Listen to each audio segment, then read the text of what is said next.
Hello बच्चा लोग, this is Gopal sir and welcome to Edu Boosters. ये पीसी कल्चर चल रहा है जिसका ये 4th लेक्चर होगा। जिसके पहले हमने आप लोगों को पढ़ा दिया है ब्रीडिंग पॉइंट्स पढ़ा दिया है और यहाँ पे मेथड चल रहा है। इस मेथड में ब्रीडिंग हो चुका है। ब्रीडिंग के बाद आप लोगों का ये टॉपिक है हैचिंग पिट्स। चलिए यहाँ पे हम देखते हैं, इसके बाद कुछ और हेडिंग रहेंगे, वो हम स्टेप वाइज आपका क्लियर करेंगे। चलिए यहाँ देखते हैं, the fertilised egg are kept, जो हैचिंग पिट्स है। अब यहाँ पे हम इसके पहले तक हमने ब्रीडिंग पॉइंट्स पढ़ा था, ब्रीडिंग वाली, यानी कि वहां पे क्या हुआ था कि हम ब्रीड करा के ये एग का फॉर्मेशन करा चुके थे। आई मीन हम लोग सीड प्राप्त कर लिए थे। सीड वाली हेडिंग आप लोग देखे थे, हो चुका था। तो जब हम देखिए, इसके पहले की वीडियो अगर नहीं पढ़े हैं तो आई बटन पे क्लिक करके आप देख लीजिए, क्योंकि सीरियल से पढ़ेंगे पूरा पीसी कल्चर, तभी आएगा, एग्जाम के लिए इंपॉर्टेंट है। और ये ऐसा नहीं कि अब सिलेबस में नहीं, अब सिलेबस में आपको पढ़ना ही पड़ेगा। तो यहाँ जो हैचिंग पिट्स है, वहां से सीड को अब लाया जाएगा इस हैचिंग पिट्स में रखने के लिए। तो ये होगा कैसे? The fertilised egg are kept into hatching pits, hatching pits में रखा जाएगा और इंड तक बने रहेंगे। तब हम आपको डायग्राम पूरा दिखाएंगे कि ये हैचिंग पिट्स ऐसे बनाया जाता है और ये पानी में ऐसे करके रखा जाता है, ऐसे पानी में बना रहता है इस ढंग से। और जो आपके ये छोटे छोटे फिश के सीड्स छोड़े जाते हैं, तो आप समझोगे कि पांड में या रिवर में इसको छोड़ दिया गया। भाई इसका पालन कुछ जगहों पे रिवर के पास भी लोग करते हैं, तो इसका मतलब इसमें अगर ये पालन किए हैं तो यहाँ से तो ये निकल के जा सकती है, बड़ी नदी है, पता लगा बह के चली गई नहीं। तो उसके लिए ये हैचरीज तैयार किए जाते हैं, जिसको ऐसे बम्बू डाल के गाड़ा जाता है, कहाँ पे, यानी धसाया जाता है मिट्टी में।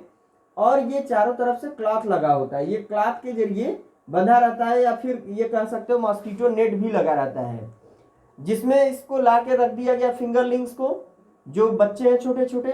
अब ये इसी में तैरेंगे, बहुत बड़ा साइज का होता है, उसमें ये तैरते रहते हैं आसानी से और कहीं जा नहीं पाते। तो अगर आप इंड तक बने रहेंगे तो पूरे डायग्राम को हम बता के तब आपको क्लियर कराएंगे, क्योंकि यहाँ पे आपको इंड्यूस्ड ब्रीदिंग वाला पढ़ना है, फिर ये पढ़ना है हैचिंग वाला। जितना हमने हेडिंग दिया है वो सब आपको देखना पड़ेगा। चलिए आगे देखते हैं। यहाँ पे कुछ प्रोसेस है, कैसे है? Should be nearer to the breeding grounds. भाई ये हैचरीज कहाँ पे होने चाहिए, हैचिंग पिट्स कहाँ होने चाहिए? जो ब्रीडिंग ग्राउंड था उसी के आसपास होना चाहिए। पता लगा हम लेके इधर से उधर सीड टहल रहे हैं, बच्चे भी खराब हो जाएंगे, तो नजदीक होगा तो ज्यादा बेटर होगा। Should be smaller in size, ये बहुत ज्यादा बड़ा भी नहीं होना चाहिए, स्मॉलर साइज का होना चाहिए, जहां पे हम ये बच्चे को डालें और कुछ एरिया में रहे और जिसमें से हम बाद में कलेक्शन ले सकें।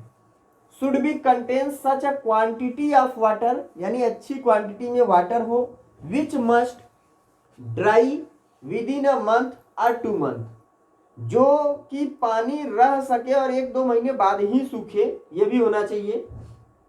Next, should be more in number. और एक चीज ध्यान देना चाहिए, यहाँ पे should be more in number का मतलब यह है कि इसको हम कठो बनाएंगे जिसमें हम इनको रख सकें। जो बच्चे लाए हैं, सीड लाए हैं, उसको हम रख सके, इसलिए हमारे जो हैचिंग पिट्स हैं ये कई नंबर में होने चाहिए हमारे पास। फिर टाइप्स ऑफ हैचिंग पिट्स, कैसे, कितने टाइप्स के होते हैं हैचिंग पिट्स? ये हैचिंग पिट्स जो है, ये specially hatching pits are of 2 types. ये कितने प्रकार के होते हैं? 2 प्रकार के होते हैं। एक होता है हैचरीज और दूसरा होता है हैचिंग हप्पाज।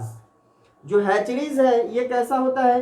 क्योंकि यहाँ पे हम 2 चीजें बना सकते हैं, 2 टाइप्स के हैचिंग पिट्स बना सकते हैं जिसमें हम बच्चों को रख सकते हैं। आफ्टर 2 to 15 आवर, दिख रहा होगा आप लोगों को, अच्छे से देख लीजिए, 2 से 15 घंटे बाद द फर्टिलाइज्ड एग, जो फर्टिलाइज्ड अंडे हैं, उनको हम क्या करते हैं, देखते हैं कि वो हैच्ड हो जाते हैं, यानी अंडे से टूट के बच्चे निकल जाते हैं। 2 से 15 घंटे बाद ये फर्टिलाइज्ड एग में से हैच होता है, बच्चा निकल जाता है।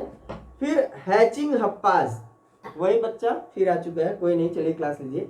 हैचिंग हप्पाज में क्या है? हप्पाज आर रेक्टेंगुलर। कैसा होता है? ये रेक्टेंगुलर होता है कुछ इस ढंग से, जैसे हमने बनाया रेक्टेंगुलर शेप टैंक्स। ये टैंक है made up of cloth supported by bamboo. ये कपड़े का बना होता है और बंबू से सपोर्ट होता है इसको by bamboo poles mixed in the river, और इसको नदी में लगाया जाता है। इन दिस यानी इसमें हप्पास फिश एग आर एरेटेड, यानी यहाँ पे इसको डाल के छोड़ दिया जाता है बाय कंटिन्यूअस फ्लो करेंट, जिससे क्या हो कि ये पानी का बहाव, ये नदी है, एरेटेड का मतलब इसको पानी में डायरेक्टली इस हप्पास को बना दिया जाता है। अब देखो कुछ इस ढंग से यहाँ पे हप्पास बनाए हैं, ये हप्पा हो गया, इस ढंग से ऐसे बम्बू लगा के अंदर की तरफ धसा दिया गया है, ये क्लॉथ लगा हुआ है, फिर एक हप्पा यहाँ पे, एक हप्पा यहाँ पे। अब देखो पानी का फ्लो इसमें से आया, इसमें से ऐसे ऐसे आता चला जा रहा है, कोई दिक्कत नहीं है, और बच्चे इसमें पड़े हुए हैं, तो ये वाटर करंट जा रहा है और ये नदी में ऐसे बनाया जाता है। 2 टाइप्स ऑफ हप्पास आर डिजाइंड, 2 प्रकार के हप्पास जो होते हैं हैचिंग हप्पास वो डिजाइन किए जाते हैं। एक होता है फिक्स्ड टाइप हप्पा, एक होता है फिक्स किया जाता है वहीं पे फिक्स रहता है, एक होता है फ्लोटिंग टाइप जो तैरते रहते हैं, तो उस ढंग से बनाया जाता है। तो ये रही बेटा हैचिंग पिट्स। चलते हैं आगे, हम नेक्स्ट पॉइंट देखते हैं। चलिए आगे चलते हैं। अब हम देखेंगे यहाँ पे नर्सरी पॉन्ड। नर्सरी पॉन्ड, इसके पहले हमने देखा था हैचिंग पिट्स, वहाँ से क्या हुआ कि हैचरीज में हमने फिंगरलिंग्स को डाला था, वो थोड़े थोड़े साइज में बड़े होने लगे, अब उनको वहाँ से क्या किया जाएगा, नर्सरी पॉन्ड में ट्रांसफ़र किया जाएगा। ज़रा इसको हम समझ लेते हैं। नर्सरी पॉन्ड ऐसा होता है कि यहाँ पे जो खरपतवार होते हैं, जो ऐसी मछलियाँ होती हैं दूसरे मछलियों को खा जाती हैं या बड़ी मछलियों को, उस जगह से हटा दिया जाता है, उस पानी को एकदम साफ़ सुथरा अच्छा कर दिया जाता है, न्यूट्रिएंट मटेरियल उसमें डाल दिए जाते हैं। होता क्या है कि इसमें जब डाला जाता है ये फिंगरलिंग्स, तो देखा जाता है कि वहाँ पे जू प्लैंकटन और फाइटोप्लैंकटन है या नहीं, नहीं है तो उस पॉन्ड को एकदम साफ़ सुथरा करके छोड़ दिया जाता है। 10-15 दिन बाद वहाँ जू प्लैंकटन और फाइटोप्लैंकटन ग्रोथ कर जाते हैं। जब ये ग्रोथ करते हैं तो इस फिंगरलिंग्स को अब उठा के हैचिंग पिट्स से डाल दिया जाता है नर्सरी में। जब नर्सरी में डाला जाता है तो वहाँ पे ये फिंगरलिंग्स आसानी से क्या करते हैं, घूमते हैं, फिरते हैं और अपना भोजन लेते हैं। भोजन का मतलब अगर ये बड़ी मछली होती तो इनको खा जाती, इसलिए यहाँ से बड़ी मछलियों को और ऐसे जलीय जीवों को जो इनको हानि पहुँचा सकते हैं उनको वहाँ से हटा दिया जाता है। अब ये आसानी से उस पानी में घूमेंगे और वहाँ पे मौजूद जू प्लैंकटन और फाइटोप्लैंकटन को आसानी से खा सकते हैं। चलिए अब इसमें हम देखते हैं क्या है। नर्सरी पॉन्ड में है द न्यूली हैच्ड फ्राइज, जो हैचरीज से निकाला गया फ्राइज है, फ्राइज मतलब वही फिंगरलिंग्स, मछली के छोटे छोटे बच्चों को बोला जाता है, ट्रांसपोर्टेड फ्रॉम हैचिंग हप्पास। अभी देखो हैचिंग हप्पास में हम लोग ट्रांसपोर्ट किए थे, वहां से अब यहां ट्रांसपोर्ट किया जाएगा टू नर्सरी पॉन्ड। हैचिंग हप्पास से अब हमको कहां लाना है, नर्सरी पॉन्ड में लाना है। नर्सरी पॉन्ड शुड, ये ध्यान देना, nursery pond should always be near, किसके नियर होना चाहिए, हैचिंग हप्पास के नियर होना चाहिए। नहीं पता लगा इसमें से हम निकाल के लेके टहल रहे हैं, पता लगा नर्सरी तक पहुंचते पहुंचते हमारी मछलियां सारी मर गई। बच्चे हैं छोटे छोटे, इसलिए इनको एकदम नजदीक में ही रखना पड़ता है। द नर्सरी हप्पास, अब आपके माइंड में एक बात आ रहा होगा कि तब सर जो वो पाउच वाली मछलियां मिलती हैं जिसको पालने के लिए या फिर लाया जाता है कल्चर करने के लिए, वो कहाँ से, हाँ तो वो पाउच के लिए मिलता है, उसको सफिशिएंट ऑक्सीजन प्रोवाइड करके पाउच में पैक किया जाता है। आप वो मछलियों की क्वालिटी अलग होती है, वो भी फिंगरलिंग्स ही होती हैं जो कई जगहों पे पाउचेज में मिलती हैं, लेकिन वहाँ पे होल बना के पाउचिंग किया जाता है जिससे वो आसानी से ऑक्सीजन ले सकें, और उनको जो रखा गया होता है वो एक ही दिन के लिए रखा जाता है, 2 दिन के लिए। ये नहीं कि आप वहाँ पे रख देंगे महीनों 2 महीनों 4 महीनों तक पाउच में, वो मछली आप ले जाके आराम से फिर डालिए जहाँ पे ले जाके आपको ग्रो कराना है, नहीं। आप जाएंगे, उनको ऑर्डर देंगे, वो पाउच में पैकिंग करके आपको तुरंत देंगे, आप लेके जाइए उसी दिन तुरंत अपने जिस नर्सरी में डालना है आप ले जाके वहाँ पे कल्चर करिए। ये नहीं कि वहाँ पे पैक करके वो रखे रहेंगे, बिकता रहेगा। तो ये हमेशा ध्यान दीजिएगा, पाउच में मछलियों के फ्राइज मिलते हैं तो वही हैचरीज से निकाले हुए जो फ्राइज होते हैं उनको बेचा जाता है और लोग लाके अपने नर्सरी में रखते हैं। तो हैचिंग हप्पा से निकाल के नर्सरी में अब ट्रांसफर कर दिया गया, और यहाँ पे ये हमेशा देखा जाता है कि the nurseries hapas are small set of shallow water reservoir. ये कैसा होता है, एक स्मॉल सेट होता है जो छिछले जल का, जो छिछले जल का एकत्रित समूह होता है। इन नर्सरी, इन रिजर्वायर की बात हो रही है, कैसे छिछले जल की एक रिजर्वायर है जहां पे हम छोटे छोटे मछलियों को पाले हैं। कहीं कहीं पे ये गहरा भी देखा जाता है, लेकिन ज्यादातर ये कैसा नॉर्मल होता है, छिछला होता है, ज्यादा गहरे नहीं बनाए जाते। In nursery ponds natural resources of food, देखिए ये बहुत बड़ी केयर की बात है कि यहाँ नेचुरल रिसोर्सेज होने चाहिए फूड के।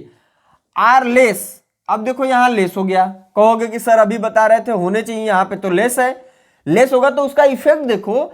एंड लार्ज नंबर ऑफ क्या fries are release, they certainly, अभी इनको देखो क्या होने वाला है, ऐसा होगा कि जब भोजन कम होगा और ये लार्ज नंबर में फ्राइज हो जाएंगे, फिंगरलिंग्स जिसको बोलते हैं, तब ये सर्टेनली सफर करने लगते हैं due to lack of food, ये सफर करने लगते हैं, कई भोजन की कमी वहां पे महसूस करने लगते हैं।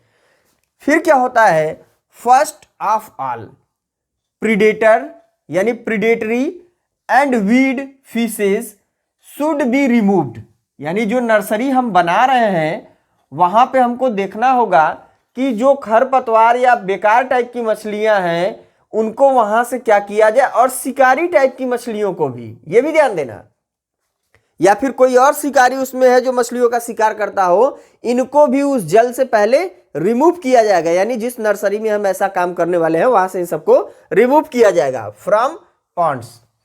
आफ्टर 10 to 20 डेज, यानी 10 से 20 दिन बाद phyto and zoo planktons are grow, यानी वहां पे 10 से 20 दिन बाद क्या होता है कि फाइटो, यहां पे अच्छा जू लिखे हैं, ये जू, ठीक, 10 से 20 दिन बाद ये फाइटो और जू प्लैंक्टन वहां ग्रो कर जाते हैं।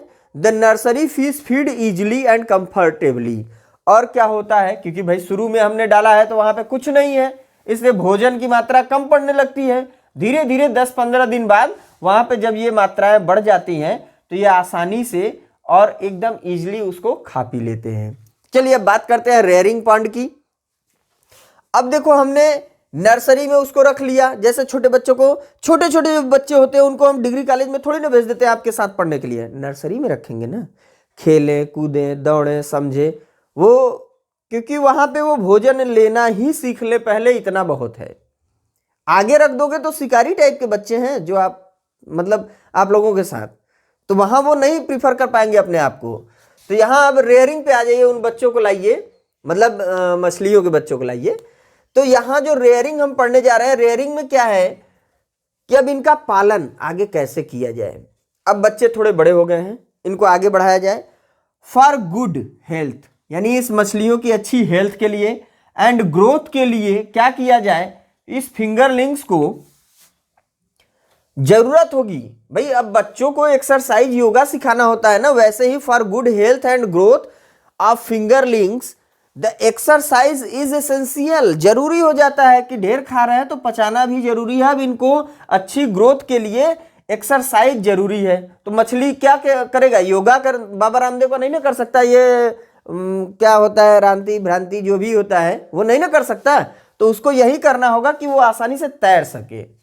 फॉर देम इनसाइड द कहाँ rearing, inside the rearing pond, so these fingerlings are reared in large and narrow, यानी कि अब ये रेयरिंग पॉन्ड में इनको जरूरत होती है एक्सरसाइज की, आसानी से कर सके, तो अब इनको देखा जाता है कि एरिया कैसा होगा। अब यहां से समझेंगे, the rearing pond, so these fingerlings are reared, यानी इनको पाला जाता है कहां पे, in larger and narrower, larger यानी अब थोड़ा बड़ा हमको जगह चाहिए, और नैरोअर मतलब लंबाई उसकी ज्यादा हो लेकिन जो चौड़ाई है वो बहुत ज्यादा नहीं, पतली होनी चाहिए। Narrower ponds to provide them long distance, और इनको क्या मिल पाए, ज्यादा जगह मिल पाए फॉर स्विमिंग, इनको तैरने के लिए अच्छी खासी जगह मिल पाए जिससे इनकी एक्सरसाइज हो जाए।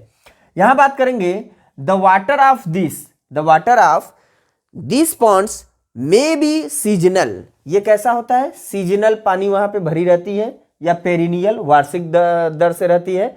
जब ये खत्म होती है मछलियों का सीजन, इनको निकाल के पानी हटा के साफ सुथरा फिर से किया जाता है। फिर है the rearing ponds should be free from toxicant, यानी ये क्या होता है, should be free from toxicant, यानी जो इसमें जहर वहर होता है उससे और प्रीडेटर से क्या किया जाता है, फ्री कर दिया जाता है। यानी कि रेयरिंग पॉन्ड जो होता है इसमें कोई भी नुकसानदायक या जहरीला पदार्थ और शिकारी जो मछलियों का शिकार करता हो वो यहाँ नहीं होना चाहिए इस जल में। The depth of the ponds, यानी इस पॉन्ड्स की गहराई should be about 6 feet, 6 feet होनी चाहिए। कंटेनिंग न्यूट्रिटिव फूड, यानी ये 6 फीट के साथ साथ ये कंटेन किया हो अच्छा खासा न्यूट्रिटिव फूड भी कंटेन किया हो। ये ध्यान देना कि इसकी गहराई अब 6 फीट होनी चाहिए, प्लस इसके साथ साथ यहाँ पे न्यूट्रिटिव फूड भी होने चाहिए जिससे आसानी से तैर वैर के खाते पीते भी रहें। ज़्यादा रियाज करेंगे ज़्यादा खाना चाहिए। अब आगे material in accordance with the population of fingerlings, यानी अब ये जो फिंगरलिंग्स है इनके पॉपुलेशन के अकॉर्डिंग अब इसकी गहराई लंबाई चौड़ाई और भोजन होना भी जरूरी है। तो यहाँ स्क्रीनशॉट ले लीजिए। तो चलते आगे, तो यहाँ पे हम देखेंगे और आप एंड तक बने रहेंगे तो हम डायग्राम इसका पूरा जितना हमने एक वीडियो पहले बनाया था उसका और इसका हम डायग्राम बना के अच्छे से आप लोगों को दे देंगे, इसलिए एंड तक बने रहिए। चलिए यहाँ बात करते हैं स्टॉकिंग पॉन्ड की। जो फिश वहाँ से हम लोग निकाले थे अब उसको क्या करेंगे, द स्टॉकिंग पॉन्ड, क्योंकि वो तैरने वैरने लगा था, अब उसको हम आसानी से क्या करेंगे, स्टॉकिंग पॉन्ड में ले जाएंगे। Stocking pond should be cleaned, पहले इस स्टॉकिंग पॉन्ड को क्लीन कर लेंगे। किससे, वहीं वीड से जो पहले हम जिसमें कर रहे थे, जैसे हम जितने अभी तक पॉन्ड्स में किए थे, पहले वीड्स को हटा रहे थे, फिर शिकारी वहाँ से जो मछली थी उनको हटा रहे थे, तो हटाने के बाद तब हम इस स्टॉकिंग पॉन्ड में अपने फिंगरलिंग्स को डालेंगे। Sufficient food is essential for good growth, यानी अच्छा खासा ग्रोथ के लिए यहाँ क्या होना चाहिए, एसेंशियल फूड होना चाहिए of fishes in this pond, hence proper क्या, प्रॉपर मैन्योरिंग। अब ध्यान दीजिएगा, ये जो है sufficient food is essential for growth, for good growth of fishes, यानी मछलियों के अच्छे ग्रोथ के लिए यहाँ पे सफिशिएंट फूड जरूरी है, यानी अच्छे खासे मात्रा में भोजन का होना जरूरी है। In this pond hence proper manuring, अच्छे से इसमें सब कुछ होना चाहिए। Should be done to increase, manure मतलब जैसे होता है कि जो पौष्टिक आहार होता है, आप कंपोस्ट जानते हैं ना, वैसा, तो वो चीज इसे यहाँ पे होना चाहिए। These ponds hence proper manuring should be done to increase the production of zoo plankton. अब यहाँ पे जू प्लैंकटन का अच्छा खासा ग्रोथ भी हो जाना चाहिए, because large number of fishes may not be able to feed properly, यानी कि अगर इनका ग्रोथ अच्छे से नहीं हुआ तो वहाँ पे जो मछलियाँ हैं वो भोजन ले कहाँ से पाएंगी। इसलिए जू प्लैंकटन का ग्रोथ होना जरूरी है। जब मैन्योर उसमें डाला जाएगा, अच्छे खासे छिड़काव होंगे, तो वहाँ से क्या होगा, प्रोडक्शन हो जाएगा जिसका, वो है जू प्लैंकटन और फाइटोप्लैंकटन का ग्रोथ हो जाएगा। Large number of fishes may not be able to feed properly due to lack of food, अगर वहाँ पे भोजन का कमी हो जाए तो सारी मछलियाँ नहीं ले पाएंगी, इंटेक नहीं कर पाएंगी, इसलिए वहाँ पे कुछ और भी चीज़ें दिया जा सकता है।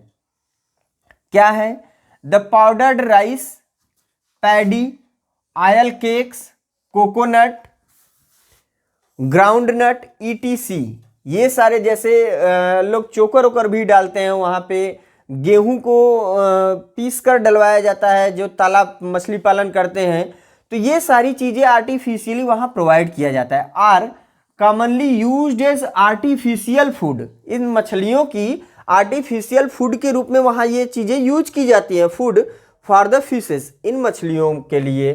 कन्ना हो गया, चावल का कन्ना, ये पैडी है ना, ये राइस का पाउडर और ये पैडी धान का कन्ना, वो चीज़ें यूज की जाती हैं। The artificial food use for the fishes should be easily digestible, ये जो आर्टिफिशियल फूड है इसका मेन रोल क्या है कि ये आसानी से पच जाता है। In natural farm and economically stable, और यह आसानी से मिल भी जाता है, जैसे गेहूं का, चावल का चूर्ण, कन्ना हो गया, ये सब आसानी से मिल भी जाता है, इसलिए ये इकोनॉमिकली स्टेबल कहे जाते हैं। The best time for feeding, जो मछलियों के, जैसे आप लोग भी अपने घर में एक्वेरियम रखे होंगे, एक्वेरियम बना होगा तो उसमें देखते होंगे कि उनका सुबह जो समय होता है बहुत अच्छा होता है भोजन लेने का, तो आप उस समय इनको भोजन दीजिए जिससे इनका भी ग्रोथ हो सके। आपको समझ में अब आ जाए, आप खुद नहीं पकड़ पाते होंगे कि हम इस एक्वेरियम में भोजन कब डालें, तो वो जो सुबह का समय होता है वो प्रॉपर होता है उनको भोजन देने के लिए। तो समझ लीजिए कि उनका जो भोजन का एक्चुअल टाइम है मछलियों का, the best time for feeding the fish is in morning hours, यानी सुबह का जो समय होता है वो बहुत अच्छा होता है। The best quality of food should not be changed suddenly, यानी हमेशा याद रखिए कि जो इनकी भोजन है वो ये नहीं कि अचानक से ही चेंज कर दे, धीरे धीरे अगर बदलना है तो एक को डोज थोड़ा कम करिए, दूसरे का उसमें थोड़ा थोड़ा ऐड करते हुए ऐसे करके जाइए, ये नहीं कि अचानक उनका भोजन चेंज कर देंगे, मछलियां मर जाती हैं, ये हमेशा याद रखिएगा। नेक्स्ट आते हैं हार्वेस्टिंग पे। अब बात आ गई अब इनको पकड़ने की। When fishes attain maximum length, जब मछलियां बड़ी हो जाएंगी और वेट इनका अच्छा खासा हो जाएगा, देन क्या किया जाएगा, दे शुड बी हार्वेस्टेड, अब इनको यहां से निकाल लिया जाएगा। हार्वेस्टिंग इज डन कैप्चर्ड, यानी इनको हार्वेस्टिंग क्या है, इनको पकड़ना ही है। Captured the fishes from the water, पानी से मछलियों को पकड़ के निकालना ही हार्वेस्टिंग है। क्लियर, समझ में आया? ये कब होगा, जब मछलियों की ग्रोथ अच्छी खासी हो जाए। अब आ जाएंगे मार्केटिंग वाले प्रोसेस पे। मार्केटिंग अब इनका कहां से होना शुरू होगा, द वेल ग्रोन, जो अच्छी खासी बढ़ चुकी है मछलियां, fishes are taken out from pond, यानी अब जो बड़ी हो चुकी है मछलियां, वेटेड हो चुकी हैं, उनको हम क्या करेंगे, निकाल लेंगे, पॉन्ड से निकाल लेंगे और तैयार आउट फॉर मार्केटिंग, अब मार्केटिंग के लिए इनको हम निकाल के तैयार कर लेंगे। एंड स्मॉलर वंस, और वहां पे जो छोटी छोटी होंगी, आर अगेन इनको ट्रांसपोर्टेड या ट्रांसफर टू स्टॉकिंग, यानी स्टॉकिंग वाला पार्ट जो इसके पहले हम लोग पढ़े थे शुरू में, उस स्टॉकिंग वाले में इनको ये आपको दिख रहा होगा स्टॉकिंग पॉइंट, यहां से फिर उठा के इसमें डाल दिया जाएगा, स्टॉकिंग वाले में इनको फिर ट्रांसपोर्ट कर दिया जाएगा फॉर दियर ग्रोथ, क्योंकि अब इनका वापस से ग्रोथ हो, फिर ग्रोथ होगा तो फिर हार्वेस्टिंग करके मार्केटिंग के लिए लाएंगे। तो जो बड़ी होंगी उनको निकाल लिया जाएगा मार्केटिंग के लिए, जो छोटी होंगी इनको स्टॉक में फिर रख लिया जाएगा। अब देखिए, in highly organised and well planned, इसलिए ये जो फिशरीज होती है ये बहुत अच्छे से ऑर्गेनाइज्ड और वेल प्लान करके की जाती है फिश फार्मिंग। क्लियर, ये फिश फार्मिंग ही फिश कल्चर है। द फिशेज, यहां पे देखिए, the fishes below a particular size, जितनी साइज की मछलियों का नाप तोल करके निकाला जाता है, बता दिया जाता है कि इतनी लेंथ तक, इतनी वेट तक मछलियों को निकालना है, अन्यथा सबको स्टॉकिंग में डाल दो। तो उनको क्या किया जाता है कि यहां से जो अच्छी खासी साइज की होंगी उनको यहां से निकाल लिया जाएगा, और जो साइज से छोटी होंगी, वेट में कम होंगी, जनरली क्या, कैप्चर्ड, जो बड़ी साइज की होंगी उनको निकाल के रख लिया जाएगा, बाकी को फिर स्टॉकिंग वाले पॉन्ड्स में ट्रांसफर कर दिया जाएगा। तो चलते हैं इसके आगे, चलिए अब आगे चलते हैं। ये आप डायग्राम का स्क्रीनशॉट ले लीजिए, आप लोग बनाते रहिए, देन इसके बाद हम आगे चलेंगे जी। अब यहाँ पे ध्यान दीजिए कि यहाँ पे हम किसी बंध के आसपास ही ये सारी चीज़ें देख रहे थे। बंध का मतलब नदी हो गया, नदी के आसपास ही रहेगा। तो जो इनलेट का मतलब यहाँ पे जल आने के लिए है, यहाँ पे जल एकत्रित होता रहेगा, और आउटलेट मतलब यहाँ से निकलता रहेगा, ये बाहर की तरफ निकल रहा है। तो हमको इससे ज़्यादा मतलब नहीं है, हमारा मतलब इससे होना चाहिए ब्रीडिंग पॉन्ड। ये जो हम देख रहे हैं पहले पे ए हमने डाला है नंबरिंग, ये ब्रीडिंग पॉन्ड है, जहाँ पे कि हम क्या कर रहे हैं, ब्रीड करा रहे हैं। अब वो कैसा है, आर्टिफिशियल है या नेचुरल है, वो डिपेंड करता है पालने वाले के ऊपर। ब्रीडिंग के बाद हम हैचिंग वाले पॉन्ड में ले जाते हैं। इस प्रकार से हमारे हैचिंग पॉन्ड होते हैं, जिसमें हम इन फिंगरलिंग्स को यहाँ पे रखेंगे। देन इनको हम ट्रांसफ़र करते हैं सी वाले में, जो हमारी नर्सरी पॉन्ड है। हमने पढ़ाया था नर्सरी पॉन्ड में फिंगरलिंग्स को लाते हैं, इसके पहले इसकी अच्छे से सफाई कर दी जाती है, जहाँ पे जूप्लैंक्टन फाइटोप्लैंक्टन अच्छे से ग्रोथ कर जाए। फिर इसके बाद हम लाते हैं किस में, रेयरिंग पॉन्ड में, जो पतला और सकरा होता है, लंबा होता है, जिसमें वो आसानी से तैर वैर सकें। इसके बाद हम बड़े से पॉन्ड में लाते हैं जिसका नाम है स्टॉकिंग। यहाँ पे ये अच्छे से ग्रोथ करते हैं और ग्रोथ जब हो जाता है तो इनको हम निकाल लेते हैं और हार्वेस्टिंग पॉन्ड में ले जाते हैं। ये है F नंबर पे हार्वेस्टिंग पॉन्ड, और यहीं से निकाल के हम मार्केटिंग के लिए लाते हैं। कहीं कहीं आपको मार्केटिंग पॉन्ड भी मिल जाएगा। तो इसके बाद हम सप्लाई के लिए मछली को तैयार कर लेते हैं। तो ये आप डायग्राम का एकदम अच्छे से स्क्रीनशॉट लीजिए, और अब हमको लग रहा है कि एकदम ये कॉन्सेप्ट आप लोगों को क्लियर हो गया होगा। तो एक बार इंग्लिश में बोल दें, आई होप आप लोगों को ये क्लियर हो गया होगा। और इसके बाद की जो प्रोडक्ट वाली टॉपिक है, और दो एक ही टॉपिक अब बचा हुआ है, वो भी हम नेक्स्ट वीडियो में कंप्लीट कर देंगे बेटा। और जितने लोगों को चैनल शेयर कर सकते हैं शेयर करिए, क्योंकि जब देखने वाले बच्चे ही नहीं रहेंगे तो हम वीडियो किसके लिए बनाएं। इससे प्लीज़ चैनल को जितना शेयर कर सकते हैं शेयर करिए। कमेंट करके बताइएगा कि कैसा लगा। Thank you for watching my video.